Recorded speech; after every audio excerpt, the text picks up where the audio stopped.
Okay, today's lesson is chapter 18, section 1, and it's going to be about the beginning of the Cold War. So, roots of the Cold War. It goes back to World War II. The United States and Soviet Union, they were allies, but they didn't really like each other. Now, the United States, we have a capitalist democracy. In capitalism or under capitalism, you have people who compete. There's no price control or anything like that. People compete, they own private businesses. They're not told what to produce or what to make. It's totally up to them. And you guys know in democracy, it's technically ruled by the people. And we have multiple political parties. In the United States, we have religious freedom. We hold free elections, meaning that people get to vote on who they want to rule them. And we have private property ownership. Excuse me. Now, the Soviet Union, the other superpower of the world. It is a communist dictatorship. There is one party, the Communist Party, and there is one ruler, and his word is law, and that's going to be Joseph Stalin. They do not have freedom of worship or freedom of speech. The government censors and controls everything, and if you go against the government, specifically Joseph Stalin, you will probably die. So this brings into question the future of Eastern Europe, because after World War II, the Soviet Union wants control of Eastern Europe.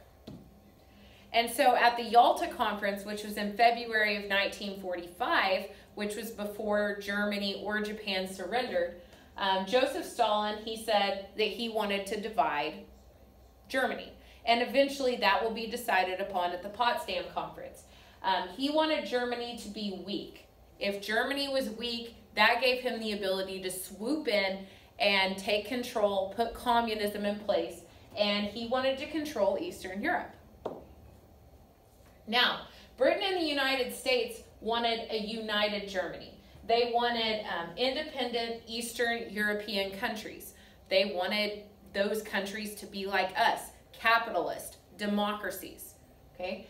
But obviously our ideology and Stalin's ideologies are going to clash. So what Joseph Stalin is going to end up doing is those Eastern European countries will be independent countries, but in all reality, they're satellite states. Okay? So those satellite states will include Poland, Czechoslovakia, Bulgaria, Hungary, Romania, and East Germany.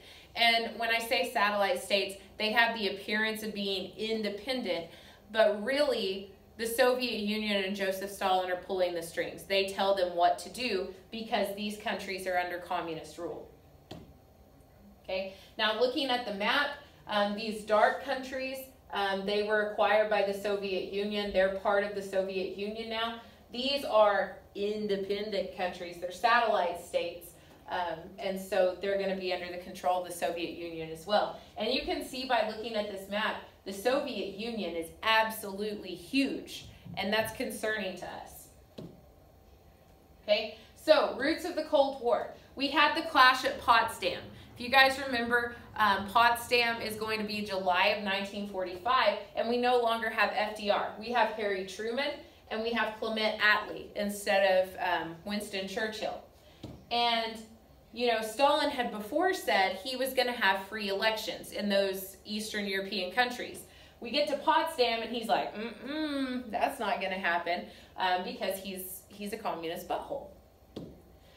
And so the allies, you know, Great Britain, United States, we're starting to think, holy cow, is Joseph Stalin going to pursue world conquest like Hitler was? Like, do we need to be concerned about this?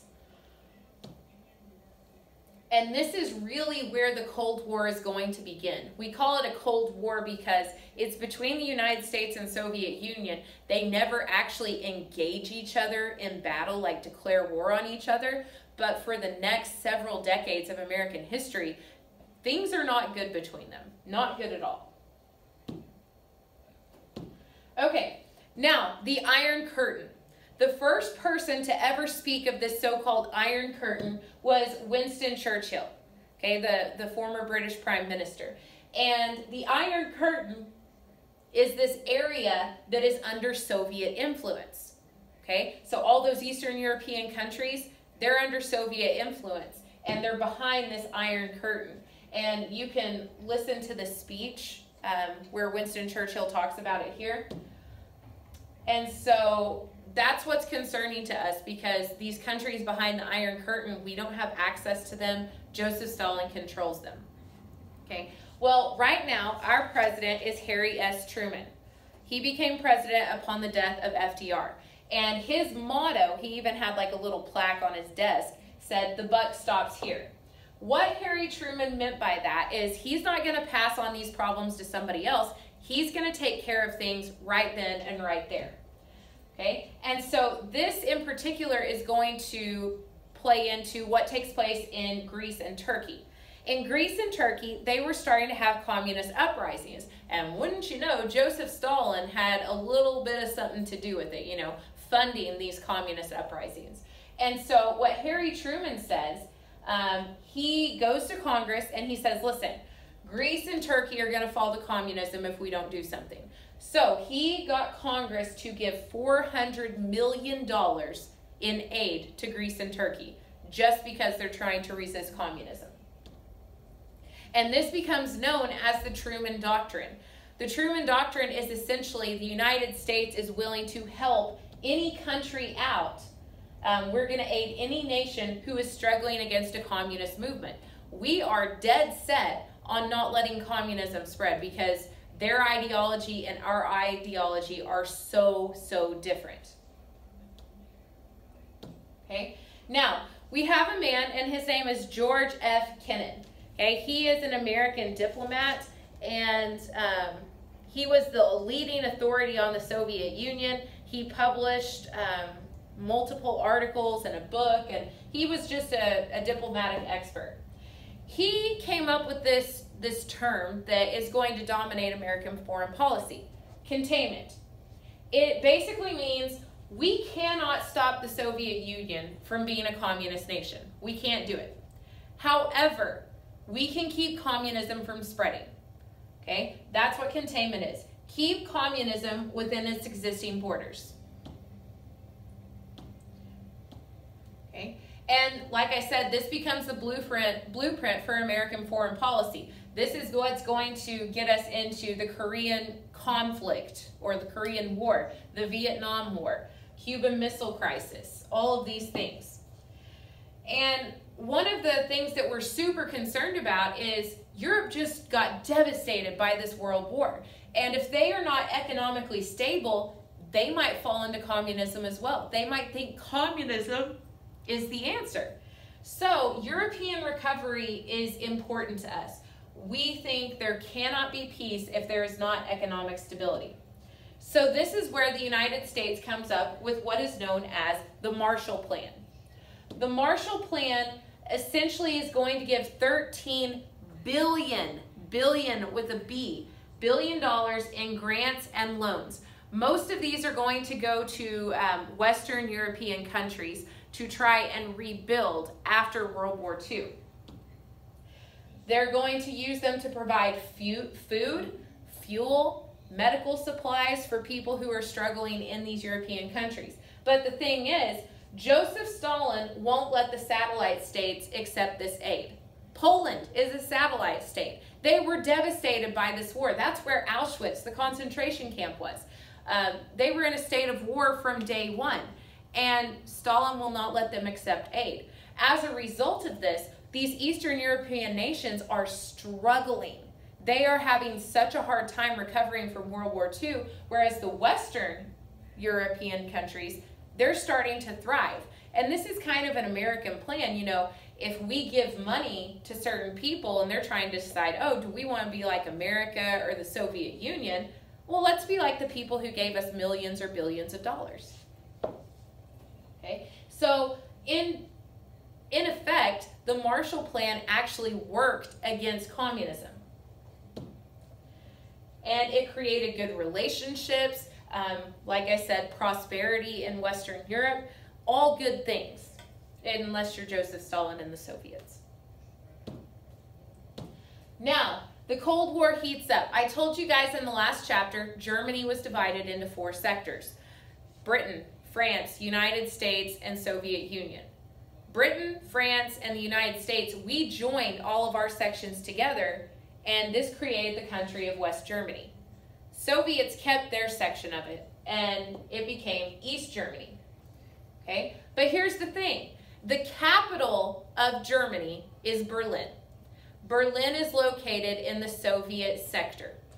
So here's the thing. The capital city of Berlin, it's divided in half, okay, between East Berlin and West Berlin. East Berlin belongs to East Germany and the Soviet Union. West Berlin, which is this little bitty section inside of this East German communist nation, that West Berlin belongs to West Germany, okay, which is, it's kind of crazy. Okay, so Joseph Stalin decides, you know what, I'm tired of this West Berlin. West Berlin is prosperous under capitalism. We don't want that. We're going to take over West Berlin. Okay, so basically what Joseph Stalin does at this point is he's going to create a blockade. He is going to cut off any entranceway into West Berlin. He's going to, you know, as far as trains, train tracks are blocked, bridges are blocked. You cannot get in and you cannot get out. And so the United States is like, well, we just can't have this. And so we are willing to go to any length to stop the spread of communism, even if it is just to this one city. So we start the Berlin Airlift. The Berlin Airlift is where we're going to take our airplanes, fly them over West Berlin, and we're going to drop all sorts of supplies there. Medicine, food, fuel, different things that they need to survive. And Joseph Stalin is like, no, you can't do that. I blocked off West Berlin. You can't block off the skies, Joseph Stalin. So that's what we did. And like I said, this just shows the world how far we are willing to go to prevent the spread of communism. We want to contain it. Okay? And the Berlin Airlift was a huge deal. I mean, there were 2 million West Berliners that were living there. They had food shortages. They were missing vital supplies. And so we and the British, we flew around-the-clock deliveries into the cities. It was amazing. Okay, so this is where we talk about the Iron Curtain. In this picture, it says Iron Curtain. Ah, you capitalist pigs. That's Joseph Stalin up there. He's kind of butthurt. Okay, now alliances are going to form, and that's dangerous. That's what led to World War I. But that's what's going to happen. The first of these alliances is the North Atlantic Treaty Organization, more commonly referred to as NATO. NATO is going to be made up of Western European and North American nations. And the goal of NATO, they agreed to protect Western Europe from communism. They are going to do what they have to do to prevent the spread of communism in Western Europe. And this is an example of collective security. That's what it is. You know, each nation looking out for the other one. And then Joseph Stalin is like, well, if you're going to make an alliance against me, I'm going to make an alliance against you. And he called his alliance the Warsaw Pact. And it was made up of the Soviet Union and the other communist states. He didn't really give them an option if they wanted to join this alliance. He was like, listen, you're one of my satellite states. You're going to join whether you like it or not. And basically, their goal is to protect the spread of communism. Okay?